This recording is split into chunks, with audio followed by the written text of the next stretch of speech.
mga banso ng aking mga magulang. I want the boy free to mahal, kill them all. Pero kasama ng kaibigan kong buhayang si Dakila, pinapagsak ko ang mga ganit para sa hustisya.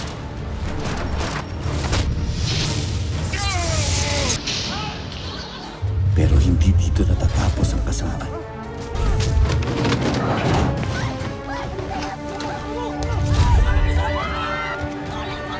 Dahil ang sakim na si Julio, Meron tayong darating na malaking laban. isinasabong ang aking mga kalahi Mapapagkakitaan pa natin ito ng malaki sa susunod na mga laban.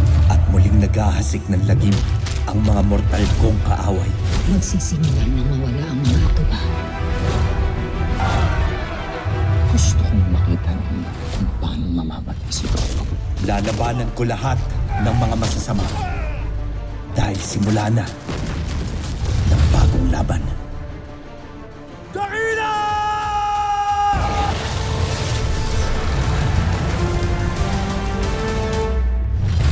Sabihin mo nga sa akin, ilang inosenteng polis ang namatay dahil sa ginawa ninyo? Ano bang tingin mo sa buhay ng mga tao? Ganun lang? Mga wala kayong konsensya. Inosente ba? Yung mga nagpahirap sa atin? Yung mga pumapatay sa ating mga kapwa at tubaw? Pwede po magtanong?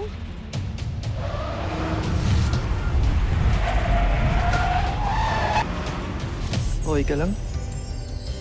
Hindi ka na dun ah. Uy!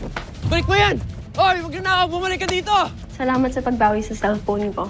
Tsaka sa pagsama sa akin dito. Daddy mo si Sir Julio? Rain! Uy! Rain!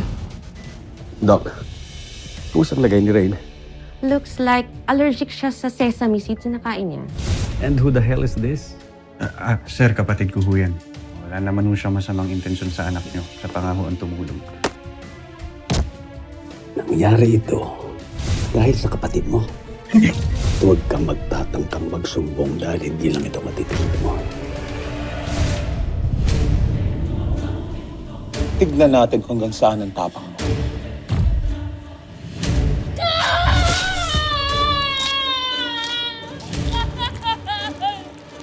Kahit ano pang gawin mo, hindi na ako lalaban sa kapwa ko at tubaw!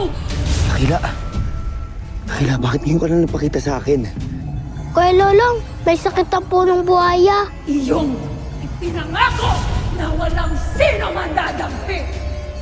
Sayangan natin upta. Dahil dito, magsisimula ang bagsik ng kapalaran! Sinasabi na po kayo.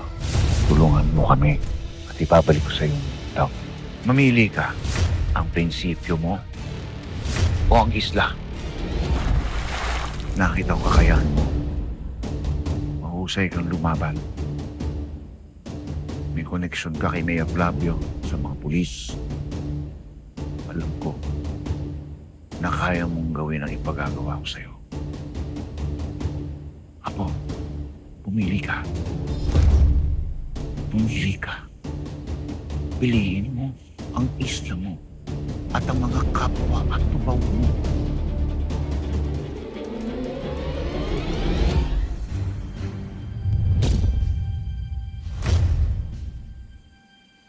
Hindi ba atubaw ka rin? Hindi ba atubaw kayong lahat?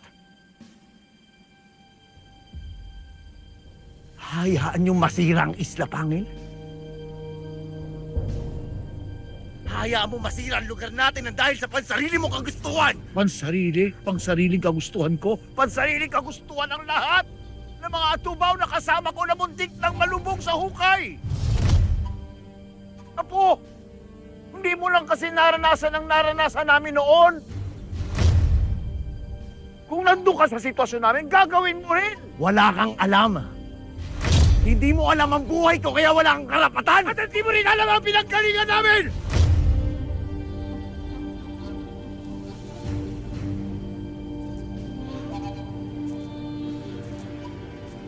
Kung ayaw mo naman makinig, hindi ka naniniwala, anong magagawa ko? wala tayong pinag-usapan, ha? Pasensyahan na lang tayo. Hindi mo makukuha ang ubdaw. Sayang naman. Nagkaroon ka sana ng pagkakataon na isagipin itong isla at ang mga kapwa mo atubaw. Pero anong nangyari? Wala. Kakainin ka na ng konsyensya mo. Dahil wala kang ginawa. Hindi ko pinipiling umanib sa inyo. Pero hindi ibig sabihin nun na hindi ko na ililigtas ang Isla Pangil. Saan mo gagawin yun?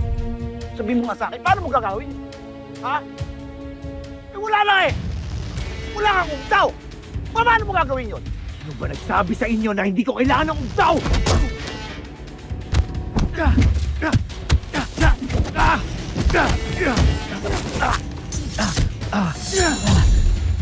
Tama na! Tama na! Baba na yan! Baba mo yan. Hindi kami ang kalaban mo. Ibalik niyo muna ang ubdaw bago niyo sabihin dyan! Gagawin ko yon kung mapatay mo ang nagpapahirap sa ating lahat. Ang mamamatay at tumaw na si Julio Figueroa!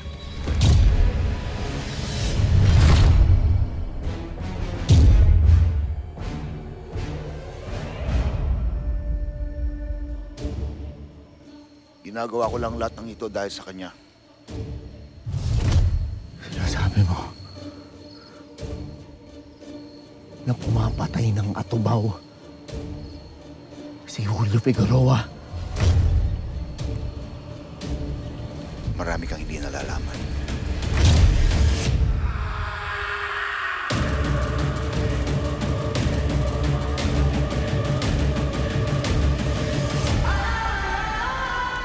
Pag hindi tayo lumaban,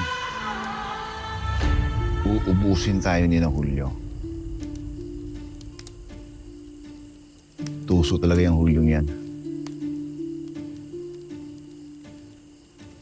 Gumagamit pa ng ordinaryong tao bilang panangga. Hindi hustisya na upuhan natin dahil sa mga ginagawa niyo. Kundi mas malaki pang kasalanan. Dahil ilang inosenteng taon na dadamay, ilang inosenteng taon na mamatay.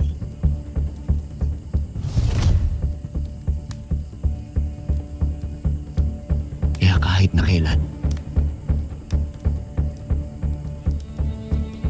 hindi ako aanib sa inyo. Dahil ngayon malinaw sa akin na magkaiba tayo ng prinsipyo.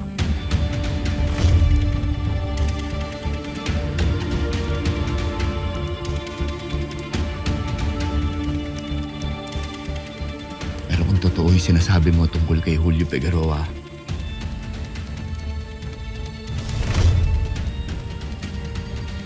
gagawa ko ng paraan para pagbayaran niya lahat ng mga kademonyohan na ginawa niya.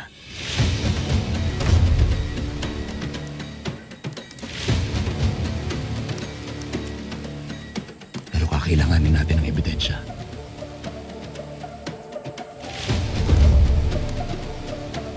Makakakuha ka. Paano?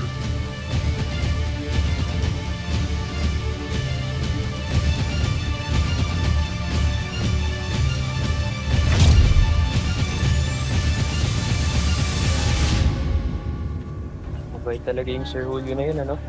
Di mabait yun, huwag kang papaloko. Papanggap lang. Nagpapanggap? Oo, papanggap. Long, Yo, Lolong. may kailangan ko sa... Ikaw na muna. Oh, sige.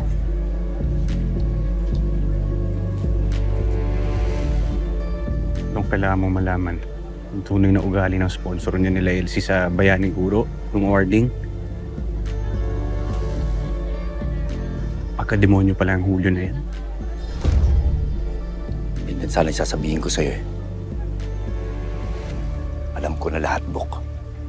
At kailangan natin itong patunayan.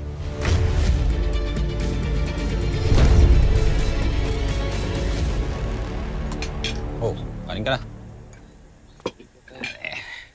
Eh, kung hindi ka ba naman kasi nagpapakabaya-bayani, eh di sana walang gulo, walang problema. Mahal naman eh. Hayaan mo na tong anak mo.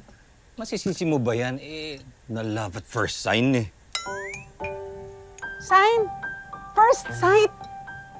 First sight? Huwag mo nga ginaganyan yung anak mo. Wala pang 18 yan, 17 pa lang. Naawa lang naman po talaga ako sa kanya.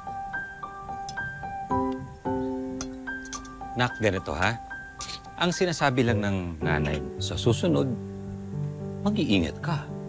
Pwede namang tumulong, pwede namang maghatid, samahan siya. Pero siyempre, bago mo gawin yon, kilalanin mo muna.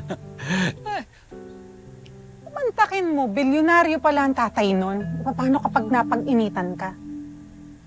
Nak, hindi ka ba nanonood ng mga teleserye tsaka K-drama? Ano mo yung based on true stories? Kanin yun eh. Sasakay na. Sorry po. Kain na.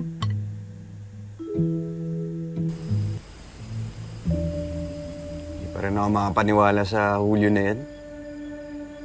Ganun pala kalala yung totoong ugali niyan. Kahit ako mismo eh. Ramdaman ko yung kalupitan niya eh.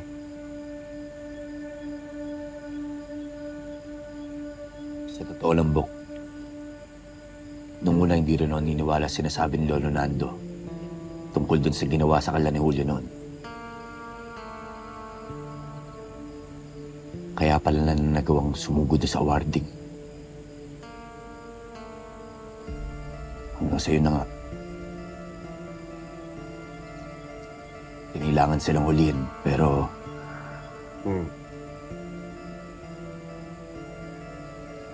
Hindi na dapat nadadama yung mga rebelding katubaw dyan. tama ka.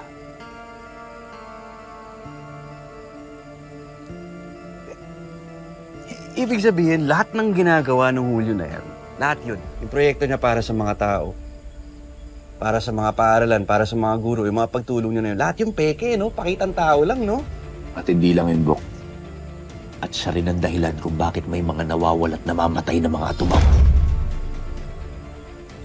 Dahil ginagawa niyang negosyo ang mga kalahi ko.